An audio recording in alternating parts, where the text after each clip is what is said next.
Tonight on CTV News at 5, a Kitchener man facing multiple charges after police seized drugs, guns, and cash from a Kitchener home. Plus, a Better Tent City is celebrating 6 years in the community, reflecting on the lives saved and the continued work to help others. And dink, dive, duck, and drop. Ashley Bacon checks out the world of pickleball and this week's Getting in the Game. CTV News at 5 starts right now.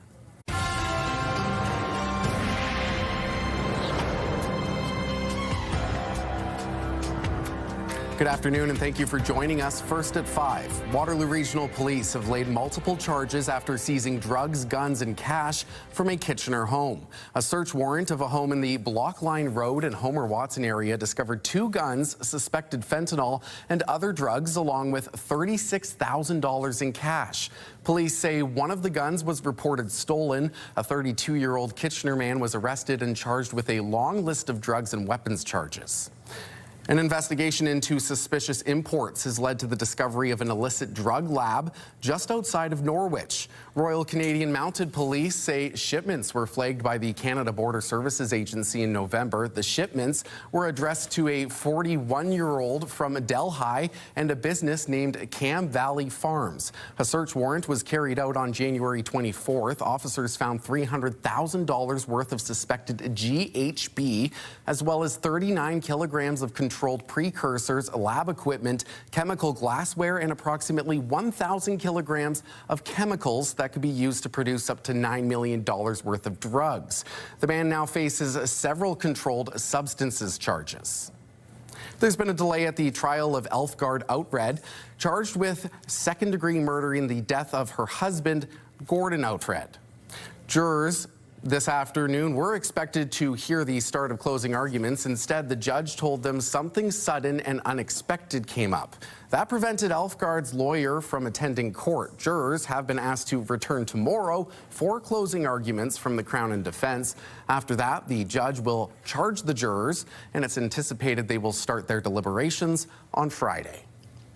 Waterloo Regional Police are releasing more information on their deployment during unsanctioned St. Patrick's Day gatherings last month. During a police service board meeting today, police saying while there was still a big crowd of about 7,500 people, police were able to disperse the crowd safely in the mid-afternoon. Police also noting that the crowd was more than double that during last year's St. Patrick's Day celebration. But this year, the cost of policing did increase by about $12,000. Moving forward, I think it's crucial that our board agrees we need to connect with the leadership of our post-secondary institutions to continue to look at solutions to mitigate and ultimately end this unsafe, unsanctioned gathering for our community due to the high level of risk and cost borne every year through this event. This year, 218 partygoers were charged, down from 254 last year. Well, Ashley Bacon joining us now to talk a little bit about this weather, and the weather is weathering. It's a roller coastering, and I mean, Colton, right now we're doing this because it's been above seasonal, and get ready for this for next week because we are going back down to below seasonal temperatures. Snow? Potentially. Oh my gosh. I just bring you the news. That's fine. You know. But yes, get out and enjoy it because it's beautiful out there right now. We are going to get some more rain here in Waterloo region in a couple of hours. Windsor is currently getting a system that's on its way to us. Let's get right into it with our Environment Canada board. So there is right now a yellow warning for a severe thunderstorm happening in the Windsor area. This could cause a tornado, up to Toonie-size hail, and wind gusts of 90 kilometers an hour. So if you are in that area and it is bad, take cover and just wait it out because it's not going to get any better anytime soon, unfortunately. For the rest of southwestern Ontario, essentially, a special weather statement has been issued for 20 to 50 millimeters of rain expected through the overnight hours into Thursday. And of course, we've had so much rain over the last couple of days. Flooding is a concern. As we take a look at our satellite, you can see it's coming. There's lots on the way. Let's take a look from outside this hour at Ottawa Street and Alpine Road roundabout in Kitchener. It is getting darker and darker, Colton. We are in for round, I don't know, what is it, round 6, 7, 8 right now? 60? I don't know, man. I'm done with it. Thank you, Ashley. We'll check in with you a little bit later in the show to hear about this rain. And here's what you need to know. KW Titans and the Sudbury Five are going head-to-head in the championship series. Catch them tomorrow night at the Odd for Game 1 or enter for your chance to win tickets through ctvkitchener.ca for Game 2 this Sunday at the Odd. Tickets can also be found online for both games. CTV News continues in 2 minutes.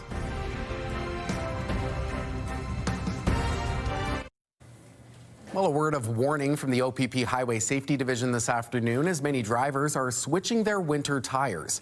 This video posted by the OPP reminding us to ensure any tire changes are done properly with the wheel flush against the hub, and of course the reminder that nuts need to be retorqued. The OPP calling this a wheel failure waiting to happen. A Better 10 City in Kitchener is celebrating its 6-year anniversary. The concept that everyone deserves a roof over their head still runs deep at the tiny home community, which now houses roughly 70 residents. People living there have access to food, washrooms, equipment for working out, and companionship. 6 years ago, the organization's co-founders had a goal of trying to end homelessness, but weren't entirely sure what that would look like. We had no plans, we just wanted to help with the homeless crisis. People were just homeless and just knowing where to go. And the people that we took in were people who didn't want to go into shelters, people who are couples, people with pets. There was no place for them. So those are the people that we took in at first. Coming up at 6, CTV's Karis Mapp will have more on the milestone, and we'll hear from both current and former residents. Waterloo Region's Sikh community gathering in large numbers in Petersburg last night for a significant holiday.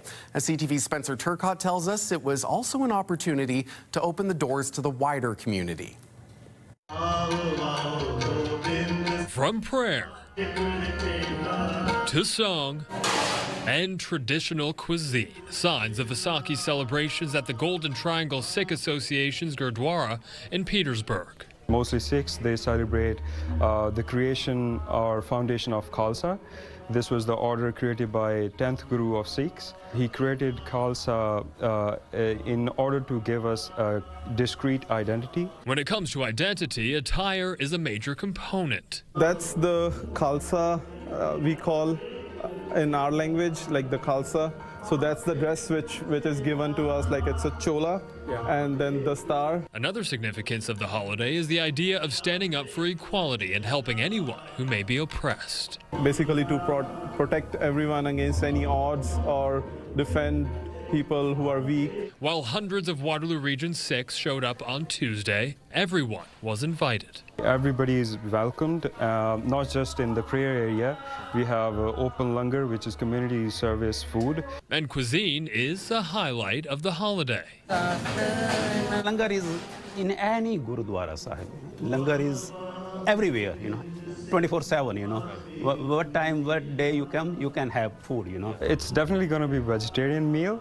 And more of like Punjabi traditional vegetarian meal. A final prayer took place at the Gurdwara at 9 p.m. on Tuesday, and while it may signify another year of Vaisakhi that has come and gone, the values remain year-round. Really enforcing the idea of equality deep down into everybody. Spencer Turcott, CTV News, Petersburg.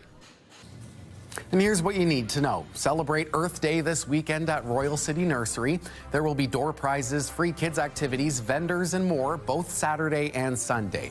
More news just ahead after this short break. When you see it happen, send it to CTV News. Text 10400. From your screen to ours. Text 10400.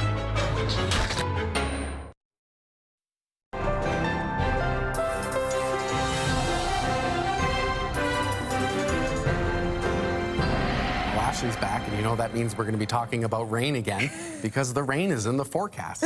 Hey, look, I don't make it up. I just tell you the good news, right? And it's great for farmers out there getting ready for a great grow season. You know, this is when rain should be happening, so everything is going according to plan. But the flooding. It is a little bit wet in some spots. A little bit. A little bit. So we ought to take care out there, of course. We are expecting more rain on the way overnight tonight and into tomorrow. So do make sure if you are by waterways that you're being safe. Let's take a look outside from Ottawa Street in Kitchener again tonight. Ooh, those clouds are getting ominous. Oh my goodness, Colton, I think we're going to see some rain by the time the 6 o'clock news hour starts with Tony. It is looking rather dark out there. Dave Pettit, our camera operator, bringing us this shot tonight. Thank you, Dave. It is going to be another night of what we've seen. I feel like I said it earlier, and I feel like I'm on repeat today. It's a lot of rain in the forecast. Let's get to some alerts. I mentioned earlier in the show that Windsor is under a warning right now for a severe storm. The rest of southern Ontario pretty much is under a special weather statement for heavy rainfall. 20 to 50 millimeters is expected over the next few hours. Flooding concerns, as we just talked about, in low-lying areas. And of course, this is for most of southern Ontario. So if you are traveling at all through the next 12 hours, just make sure to take care. This is the band of precipitation that's causing Windsor some issues. We're starting to see that darker cloud cover now moving towards Waterloo region. We're going to see some more rain starting in the next hour or so, and that's going to continue on and off through the overnight hours and into tomorrow. Now, tomorrow afternoon, we haven't had a dayside thunderstorm yet, but tomorrow afternoon we might see a thunderstorm in the middle of the day. So be aware that it could be a little bit dark and a little bit messy out there for the next couple of hours. As we look to what's happening across the country, 7 degrees in Vancouver, -4 in Edmonton, a little cooler on that side of the Rockies, 12 in Regina, but north of that in Saskatoon, -1. So big difference there. Over in our nation's capital, 8 degrees with a bit of cloud cover, and on the east coast, we are seeing 1 degree in St. John's this hour. Here locally, it's still sitting at a very comfortable 21 degrees for the first time this week. We're a little warmer than Windsor, but as I mentioned, that storm is hitting them as we speak, and temperatures are falling there. Overnight here, we're getting down to 13 degrees, so not really getting down very far. It is going to be very warm for this time of year. 10 to 20 millimeters of that rain is expected to fall through the overnight hours, and then another 10 to 15 through your Thursday. 19 degrees is the expected daytime high for your Thursday, so still well above seasonal, which I'll point out here. Normal for this time of year is 11. An overnight low is 2. So by comparison, we are well and truly above what we should be seeing. But as we take a look at our first at 5 forecast, by the end of the week, we are stepping back into the other direction towards below seasonal temperatures. But first, we've got to get through Friday. What looks like is going to be a beautiful day with some sunshine and high of 20 degrees. Showers returning for Saturday and 18, but it's a Saturday overnight that the cold front moves in. Temperatures dropping down to 1, and we're going to start to see some potential for flurries. But what's better to do on an inside day when it's storming? Maybe try something new, like the game of pickleball.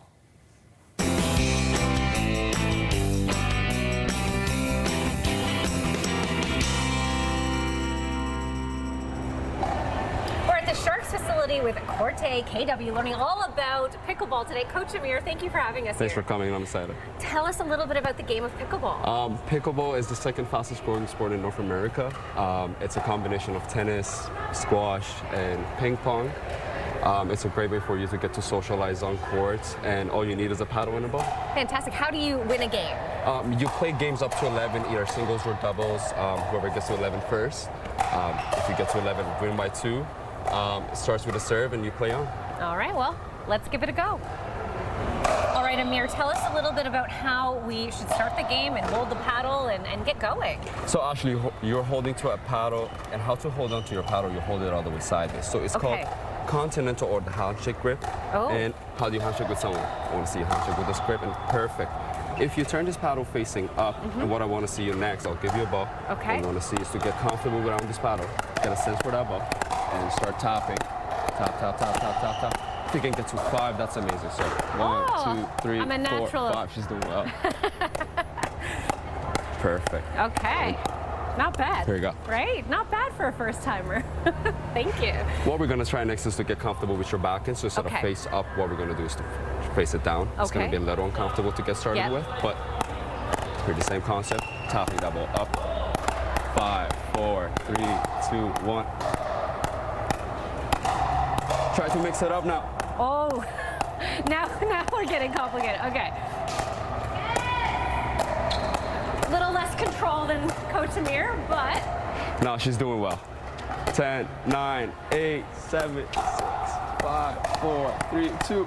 Oh, that's amazing. Ooh. Nice job.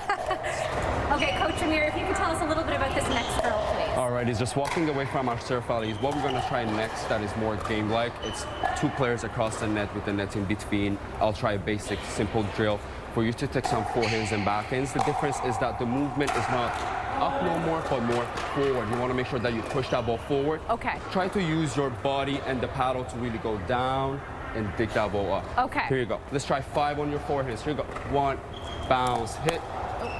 A little bit out of bounds. In for the court, bounce, hit. Perfect. One more. Step, bounce, hit. Nice job. Try your backhands now. Bounce, hit. Beauty. On the forehand.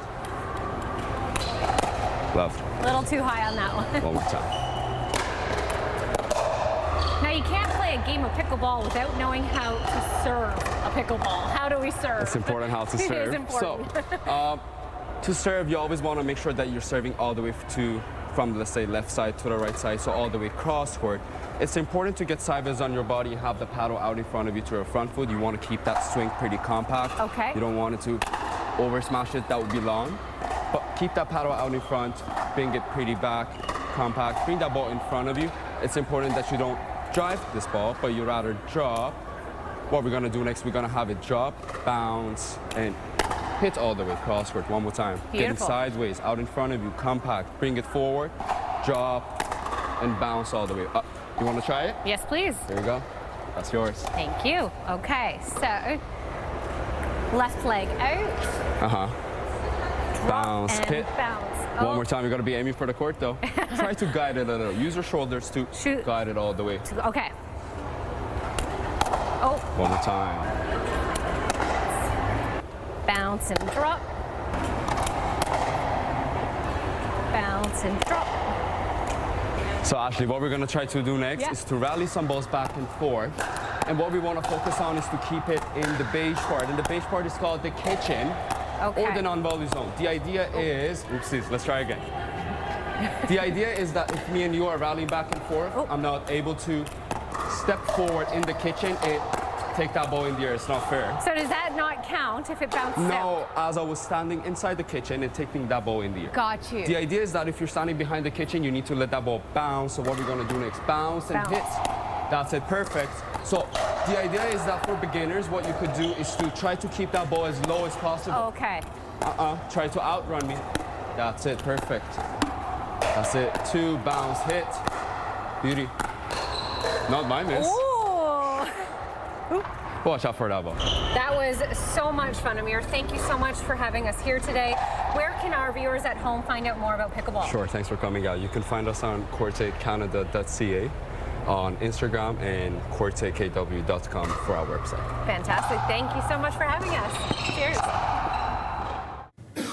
And here's what you need to know. Looking for something to do tonight? Head over to TWB Cooperative Brewing for Trivia Night, Millennial Madness Edition.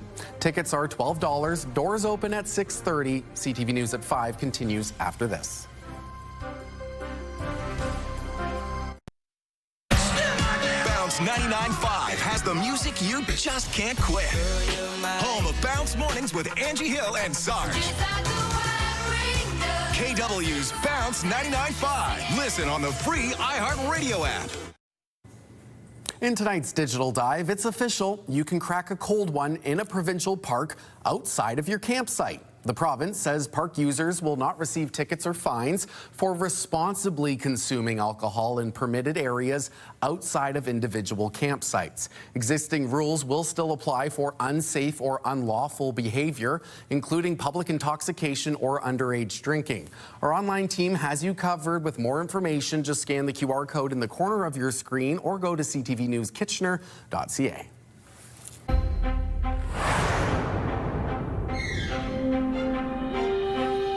Time now to take a look at our final 5 stories we're following today.